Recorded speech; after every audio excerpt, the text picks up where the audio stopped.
Case గురించి ఏమైందండి? కేటీఆర్ ఊకే లొటపీస్ కేసు అంటున్నారు. అచ్చా, ఏది ఇదే ఫోన్ ట్యాపింగా? ఫోన్ ట్యాపింగ్ జరిగింది వాస్తవం. పోలీస్ డిపార్ట్మెంటే నాకు సంబంధించి 5 ఫోన్లు ట్యాప్ అయినట్టు నాకు ఫోన్ చేసిండ్రు.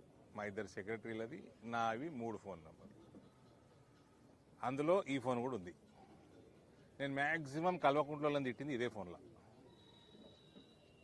అదని వాళ్ళు వినుంటే మరి వాళ్ళకి షోకు ఉంటే వాళ్ళని తిట్టినప్పుడు వాళ్ళకి షోకులు ఉంటే నేనేం చేయలేను, ఇంటానికి విన్నారు. ఇవాళ నా లెక్క వివిధ నాయకులందరిది కూడా ట్యాప్ అయినాయి. హీరోయిన్లే ట్యాప్ అయినాయి అంటున్నారు, డ్రగ్స్ సరఫరా చేసిన వాళ్ళే ట్యాప్ అయినాయి అంటున్నారు, డ్రగ్స్ తీసుకున్న వాళ్ళే ట్యాప్ అయ్యి అంటున్నారు. సో ఇవన్నీ కూడా వాస్తవం జరిగిందైతే వాస్తవం లెక్కనే ఉంది.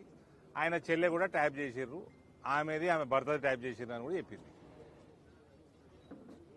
ఇప్పుడు క్వశ్చన్ ట్యాప్ అయిందా కాదా అని కాదు, కేటీఆర్కి ఏమవుతుంది అన్నది. రేవంత్ రెడ్డి అమ్ముడు పోతే కేటీఆర్కి ఏం కాదు.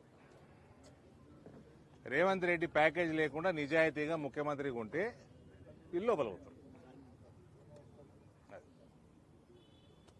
అన్న ఇప్పుడు పసుపోడు తీసుకొచ్చారు కదా,